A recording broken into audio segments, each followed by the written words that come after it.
Hermanos, con nuestra serie Misioneros de ayer y Misioneros de hoy. Son referentes, testimonios de hombres y mujeres que nos inspiran para hacer misiones, ¿de acuerdo? Son vidas que nos inspiran para hacer misiones. Siéntete identificado con el testimonio de estas personas. Tú dile: Señor, háblame a través de la vida de este hombre. Que haya algo que yo quiera aprender, que haya algo que yo quiera imitar, ¿de acuerdo? Entonces, vamos a ver nuestro tema número 4 y vamos a abrir nuestras Biblias. El tema de hoy es el misionero que oraba, el misionero que oraba. Y vamos a ver entonces quién es este caballero que oraba y quién es este caballero que nos va a enseñar hoy día. Colosenses capítulo 4, versículo 12. Es el último capítulo del libro de Colosenses, pequeña epístola que escribe el apóstol San Pablo. Entonces, tenemos aquí, hermanos queridos, una preciosa referencia a la vida de un hombre que nos enseña a orar. Es un hombre que estuvo involucrado en las misiones y lo hizo orando. Presta atención, ponle ganas, ¿de acuerdo? Porque lo que hoy tenemos, mi amado hermano, es realmente vital, importante. Colosenses 4:12 dice así: os saluda Epafras, el cual es uno de vosotros, siervo de Cristo, siempre rogando encarecidamente por vosotros en sus oraciones, para que estéis firmes, perfectos y completos en todo lo que Dios quiere. Una vez más, os saluda Epafras, el cual es uno de vosotros, siervo de Cristo, siempre rogando encarecidamente por vosotros en sus oraciones, para que estéis firmes, perfectos y completos en todo lo que Dios quiere. Ese es Epafras. Vamos a ver entonces a este cuarto misionero en nuestra serie. Llevamos 4 personajes que van enseñándonos grandes lecciones para nuestra vida. Epafras entonces fue un gran misionero, creo yo, un gran evangelista, predicador del evangelio, sobre todo a esta ciudad de Colosas, allá en el Medio Oriente. Colosas era una ciudad situada en la provincia romana de Asia, lo que hoy es Turquía. Si tú viajas a Turquía, entonces vas a estar pisando el territorio de Colosas. Y Epafras es un hombre que ha sido mencionado 2 veces en el Nuevo Testamento, o sea que no tiene muchas referencias, no es un hombre del cual se escribió mucho, pero lo poco que se escribió queda para nosotros. Cuando San Pablo fue hecho prisionero en Roma, Epafras estuvo con él. O sea, mire esa experiencia personalísima que tuvo Epafras al estar junto con el apóstol cuando él estuvo preso. Así que él vio el rostro de Pablo, vio las expresiones de Pablo, vio cómo estuvo capturado, vio cómo reaccionó frente a la autoridad que lo detenía, cómo reclamaba o no reclamaba, qué hacía. Pablo estuvo siempre acompañado en ese momento por el buen Epafras y permaneció con Pablo allá en Roma y en cierto sentido fue su compañero de prisión. Así que tenemos mucho de qué aprender de Epafras, ¿de acuerdo? Epafras tiene mucho que enseñarnos. Pablo dio testimonio de la perseverancia que él tuvo en la oración por los hermanos de Colosas. Pablo sabía de él y entonces él da testimonio de él. ¿Qué aprendemos de este misionero? ¿Qué aprendemos? Anote estas 4 lecciones que podemos rescatar de nuestro texto, de nuestro versículo. En primer lugar, Epafras nos enseña algo importante. Él mantenía contacto con los convertidos. Es decir, era un amigo. Se mostraba amigo. La primera parte del verso 12 nos dice: les saluda Epafras, el cual es uno de vosotros. Y Pablo aquí, después de enviar saludos de sus hermanos hebreos, ahora empieza a saludar, a compartir los saludos de sus hermanos que no son hebreos, que no son del pueblo de Dios, que son los gentiles. Y empieza por uno que no era del pueblo de Israel, sino gentil, que era Epafras. No se sabe qué liderazgo tenía dentro de la iglesia de Colosas. Muchos le atribuyen que era el pastor titular de la iglesia de Colosas, la iglesia que se había formado ahí, pero no se sabe. Lo que sí sabemos es que al final de esta epístola, ¿qué cosa estamos viendo? Estamos viendo que la palabra de Dios ya deja de tener grandes mensajes doctrinales, y lo que empezamos a leer en el último capítulo del libro, el capítulo 4 de Colosas, son saludos fraternales, simples saludos, sencillos saludos, expresiones de amistad entre creyentes de una comunidad. Es decir, de la doctrina, de las enseñanzas, de la ética. Entonces terminamos leyendo saludos muy sencillos, muy fraternales. Y salta en particular en este versículo 12 el saludo muy fraterno, muy sentido de Epafras. Por favor, Pablo, salúdame a los hermanos, incluye mi saludo. ¿Y cuál será el sentir de Epafras? Que Pablo tomó más de una línea para mencionar el saludo de Epafras a los hermanos de Colosas, porque esa carta iba dirigida a los hermanos de Colosas. Os saluda Epafras, y dice Pablo, el cual es uno de vosotros. Sin duda, un hombre como ellos. Epafras era como ellos, sencillo, que muestra interés por la vida de sus hermanos, de sus hermanos de la iglesia. Y entonces lo que vemos aquí, hermanos queridos, como alguien dijo, no es un intelectualismo doctrinal aburrido y difícil de entender. Lo que estamos viendo aquí es simplemente un conjunto de amistades que expresan el amor de Dios en las vidas diarias, demostrando que lo que hace el Evangelio es real. ¿Qué estamos leyendo aquí? Ya no grandes doctrinas, sino expresiones de amistad, de corazones interesados por otras personas.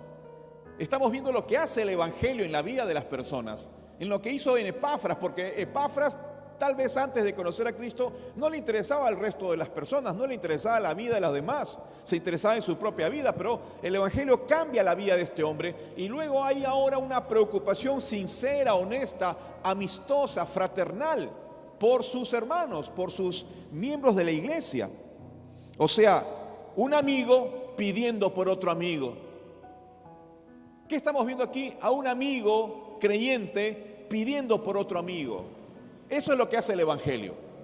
Nos quita la indiferencia, nos quita el egoísmo y nos pone esa amistad sincera, esa preocupación sincera por los demás. Eso hace el Evangelio.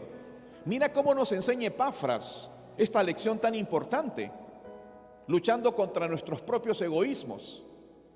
Epafras nos está enseñando a ser un buen amigo, a preocuparse por el demás, por los demás. Así que Epafras está allí con esos creyentes que son fruto de la obra misionera. Fruto de la obra misionera. ¿Qué quiere decir? Que Epafras se está preocupando por el fruto de la obra misionera, es decir, los creyentes ganados para Cristo. Este es un gran ejemplo para nosotros hoy día. ¿Por qué? Porque hoy cada uno quiere vivir su propia vida personal, solitaria, individual. Nadie quiere ser hospedador, nadie quiere abrir su puerta por seguridad. En donde yo vivo ahora hay un montón de elementos de seguridad. Y nosotros nos sorprendíamos por cada elemento que nos decía la persona que nos estaba dando la casa. Pues tiene que hacer esto, tiene que cuidar aquí, tiene que cuidar allá, tiene que cuidar esto, una serie de cosas. ¿Por qué? Porque es la vida de cada uno, es la experiencia que hoy estamos viviendo. Hay tantos ladrones y asaltantes, ¿no es cierto?, que hoy todo el mundo cierra su puerta, tranca su puerta. Y yo estaba conversando con Sebastiana y tú has sido víctima de robo, ¿no es cierto, Sebastiana? Te han robado. Y cuando hemos estado en su casa, hemos encontrado una reja así gruesaza. Y esta reja, no es que ya me han robado, pastoria. Entonces allá hay que abrir la reja así para poder pasar, ¿no es cierto? Claro, entonces todo eso es expresión de la individualidad, el individualismo que hoy existe, ¿no? Por eso y por otras razones más. Entonces, las horas del día, por otro lado, cada vez son tan cortas y se nos pasa el día tan rápido y uno llega tan cansado. ¿Cómo estás, por ejemplo, Esthercita, ahora? Del 1 al 10, ¿cuántas barritas tienes? Te quedan 2 barritas. Tengo que apurarme entonces para terminar el sermón. Están cansados, están cansadas. Mi hermano está cansado, ¿no es cierto? Usted parece idea de Japón.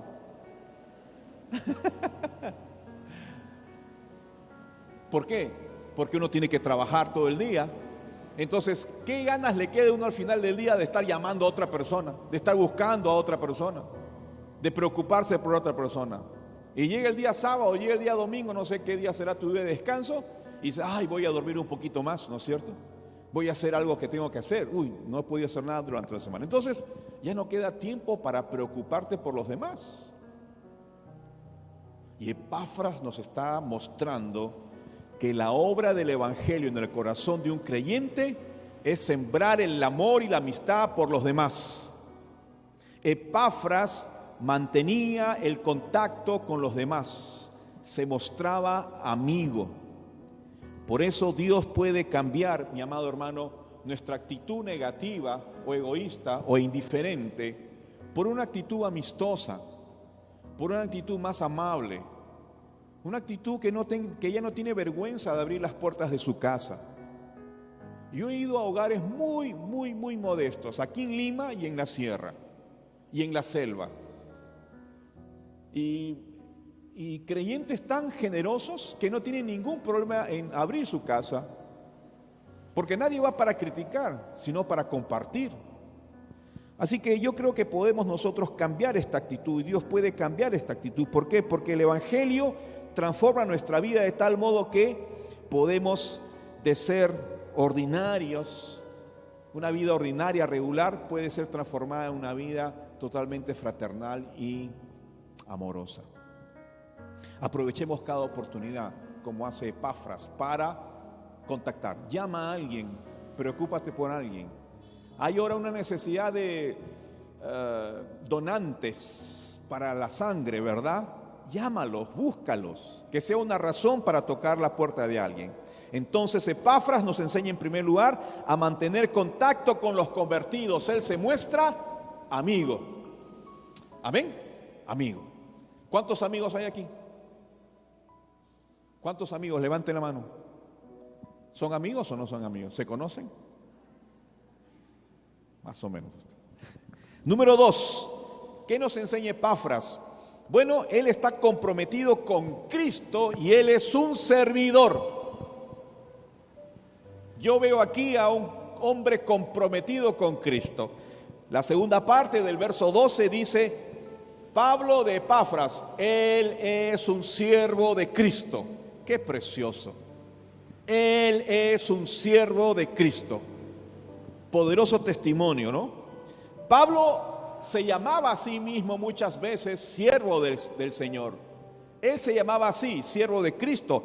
En sus cartas a Romanos, en su carta a los Filipenses, cuando empieza a saludar, les habla Pablo, siervo de Jesucristo. Y él se identificaba como siervo de Jesucristo.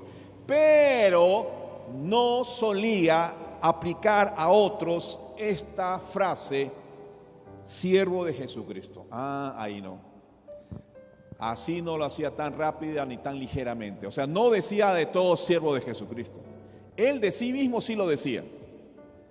Pero era muy prudente, muy cuidadoso al decirle a otros siervo de Jesucristo. No lo encontramos en las cartas.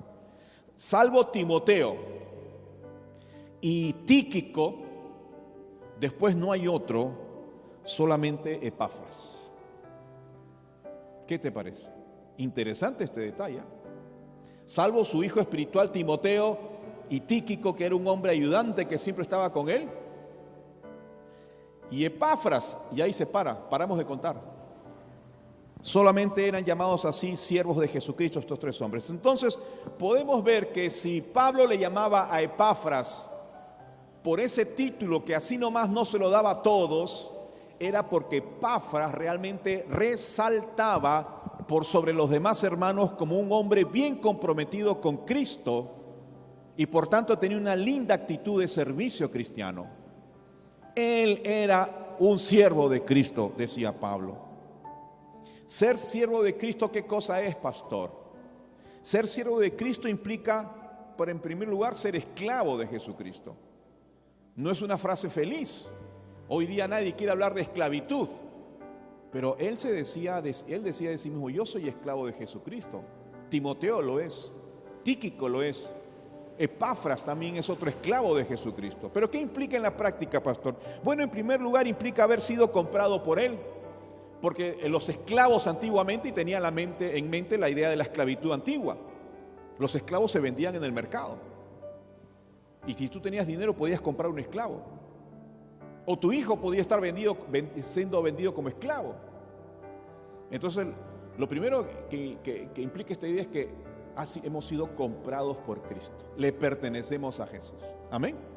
Una segunda implicancia es que ahora le pertenecemos a Él. Ya no tenemos voluntad independiente, nuestra voluntad está sujeta a la voluntad de Cristo. Creyente, si tú eres un servidor de Jesús, tu voluntad siempre está sujeta a la de tu amo, el Señor Jesucristo. Y finalmente implica tener un espíritu humilde, abnegado y servicial, como el propio Espíritu de Jesús, que es nuestro modelo de siervo. Eso quiere decir Pablo cuando de Epafras dice: él es un siervo, está comprometido con Cristo. Y Pablo va a decir: recuerden que ustedes sirven a Cristo, y si servimos a Cristo somos servidores. Entonces Epafras vivía para obedecer al Señor Jesucristo, mi hermano, y para servirle. Esa era la razón de su existencia. Ahora, todo lo que acabo de decir respecto a esto se supone que es una realidad en todo creyente. Todos los creyentes debemos ser servidores del Señor. Sin embargo, hoy día muchos quieren decir: sí, yo soy un siervo del Señor, pero en la práctica no son siervos del Señor. Pocos son los auténticamente esclavos del Señor, y esto es bien profundo. Así que si hoy día estás aquí, es porque el Señor quiere enseñarte una lección de vida profunda. Una lección de vida profunda, no una lección suavecita, ligerita, una lección de vida profunda. Consideremos el buen ejemplo de Epafras, y solo si servimos como él sirvió, podemos tener el derecho de llamarnos siervos de Jesucristo. Yo no sé si tú oras de esta manera: Señor, soy tu sierva, soy tu siervo. ¿Lo eres realmente? ¿Lo somos realmente? Entonces, Epafras en primer lugar nos enseña a mantener ese contacto con las personas porque él se mostraba amigo. En segundo lugar, vemos a Epafras muy comprometido con Cristo. ¿Por qué? Porque él es un siervo. Pero en tercer lugar, vemos a Epafras que ora por la obra y el fruto misionero, porque él es un intercesor. La tercera parte del verso 12, fíjate, mira ahí: siempre rogando encarecidamente por vosotros en sus oraciones. Pablo dice: Epafras siempre está rogando encarecidamente por vosotros en sus oraciones. Esta es una referencia a una oración misionera de Epafras, y estamos en nuestro énfasis misionero. Así que Epafras era el misionero que oraba. Y fíjate cómo oraba. La fidelidad de Epafras como siervo se ve en este esfuerzo por la obra del Señor. Y una de las formas como colaboraba Epafras era intercediendo. Así que, intercesores, despertad, porque es una forma muy efectiva y necesaria para apoyar la obra misionera. Y noten que se distingue de los demás como el gran intercesor. Él puede testificar de Epafras, y pregúntate por qué. ¿Por qué Pablo podía testificar de esa vida de oración y de ese ruego de Epafras? Porque, como dije al principio, estando él preso, Epafras lo acompañaba a Pablo y pasaban largas horas juntos, y Pablo miraba a Epafras y Pablo escuchaba a Epafras, Y Pablo lo veía interceder. Y de repente intercedían juntos. Y Pablo escuchaba el clamor de este hombre orando por la iglesia de Colosas, por los hermanos. Ahora, ¿qué cosa ve Pablo? Él ve una actitud totalmente entregada a la oración. Por eso él dice, lo veo, él está rogando encarecidamente.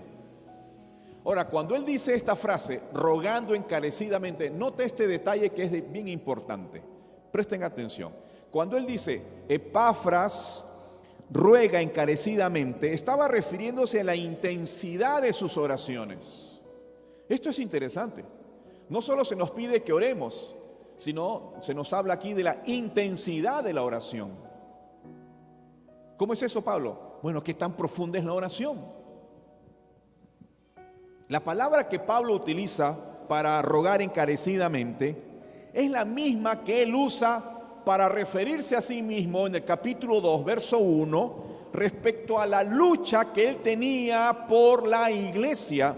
Y fíjate que en el verso 2, capítulo 2, verso 1 va a decir, porque quiero que sepáis cuán grande lucha sostengo por vosotros. La palabra lucha es la misma palabra en el idioma griego que rogando encarecidamente. Así que presten atención, Epafras está rogando encarecidamente. La palabra que usa ahí es la misma que usa Pablo para decir, yo estoy luchando por ustedes por el evangelio. Así que si la palabra es lo mismo y significa lo mismo, podemos entender que la intensidad de la oración de Epafras era realmente fuerte. Por eso podríamos traducirlo como esforzándose ardientemente o agonizando como si estuviera en una pelea hasta quemar la última fuerza. ¿Qué está resaltando Pablo aquí? La intensidad de su oración, rogando, agonizando, esforzándose. Epafras no oraba superficialmente, Epafras oraba profundamente, como lo hacía Jesús en Getsemaní. Como lo hacía Jesús en Getsemaní. Es la misma idea de súplica, de lucha, de batalla, como la que Pablo también tenía orando por los hermanos de Colosas. Entonces, si esto es así, no es extraño, porque todos tenemos que aprender a orar así. Escuchen con atención. Romanos 15:30. Miren, Romanos 15:30 dice así: os ruego, dice Pablo, hermanos, por nuestro Señor Jesucristo y por el amor del Espíritu, que os esforcéis juntamente conmigo en vuestras oraciones. La palabra aquí es esfuércense. Esfuércense en orar juntamente conmigo. Miren, mis hermanos, este texto habla de nuestros días, habla de nuestra fortaleza, habla de nuestra fuerza y capacidad para perseverar en la oración. ¿Cuáles son las luchas que batallamos con la oración? ¿Contra qué luchamos cuando queremos orar? Con el sueño. ¿Cuántos dicen amén? Todos los que están dormidos, digan amén. ¿Con qué otra cosa batallamos con la oración? Con el desgano, con la falta de ideas, con la falta de ganas, con la falta del tiempo, con la falta del ánimo. Rápido nos desanimamos, las ganas son muy chiquititas, el sueño es mayor, el cansancio es mayor, la fatiga es mayor, el frío es mayor, el desgano es mayor. Y Pablo está diciendo aquí: esfuércense junto conmigo en la oración.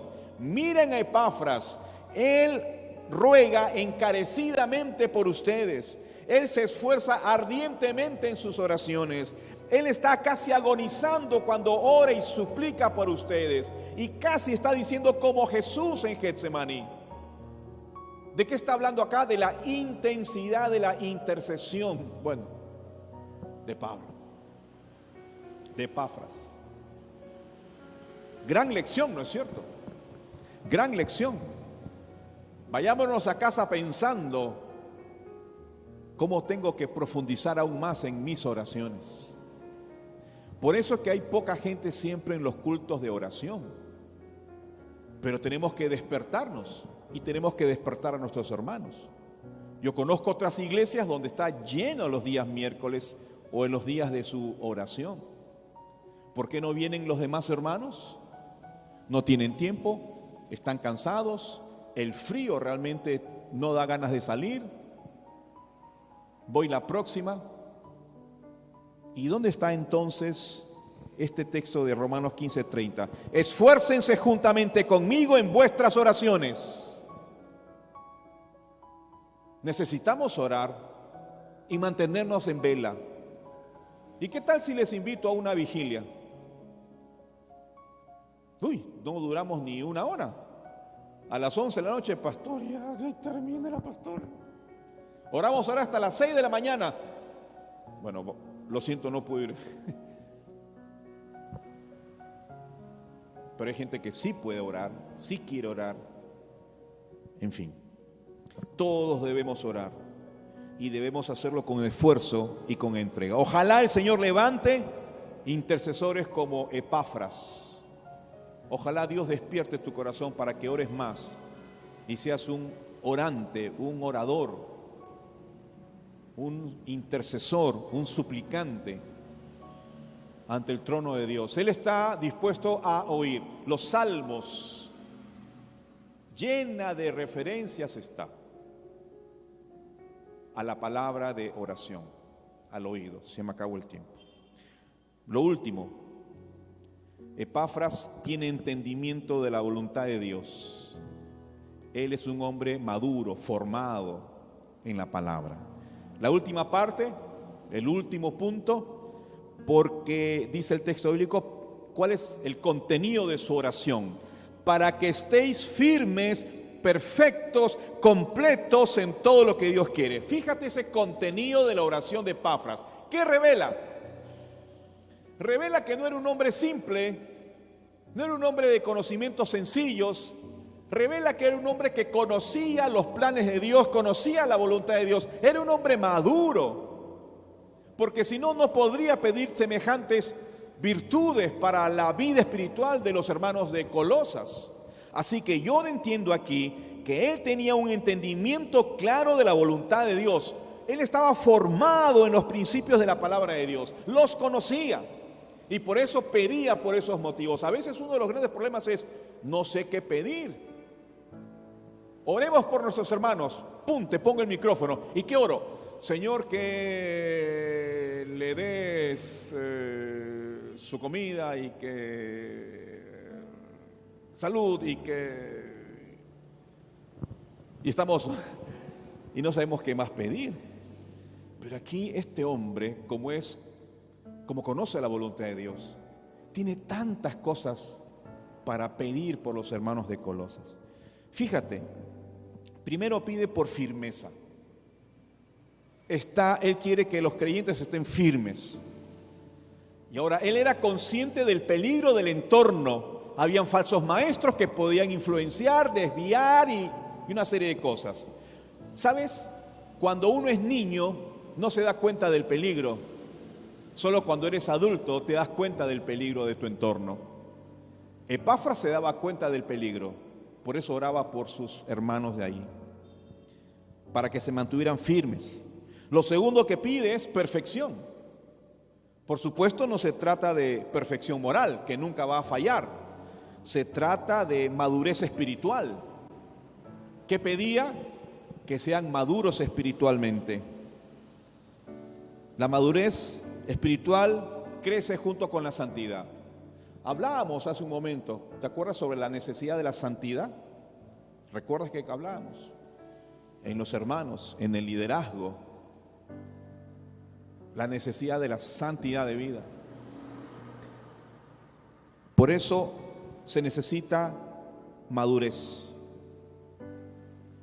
Ahora, ¿quién podía pedir eso? Alguien que conocía la voluntad de Dios, para que dejaran atrás la infantilidad, la mente infantil, y alcanzaran la madurez. Y lo último que pide en su contenido es convicción.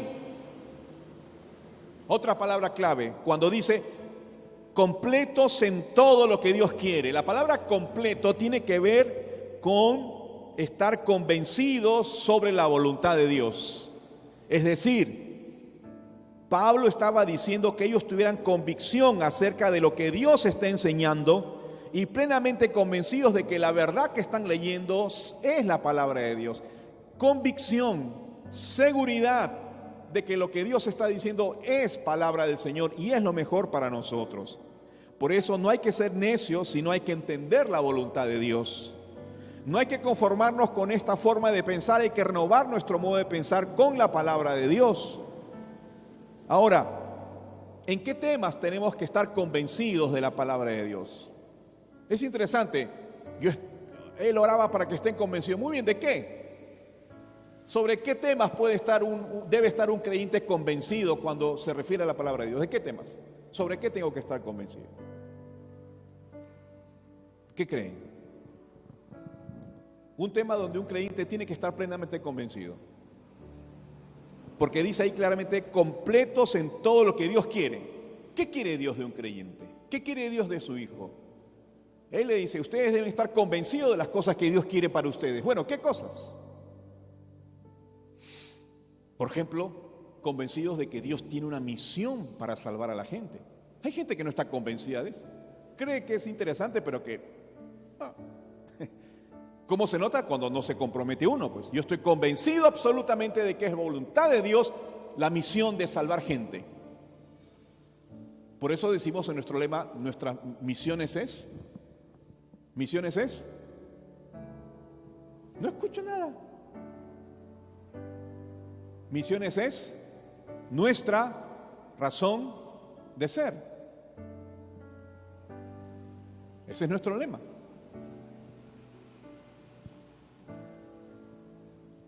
En la conducta, en lo que es pecado, en las responsabilidades, en la iglesia, en el hogar, en fin. Epafras era un hombre maduro, pedía cosas de vida madura. Entonces, concluyo, Epafras, un buen referente para nosotros. Él era amigo, ¿no es cierto? Epafras era amigo.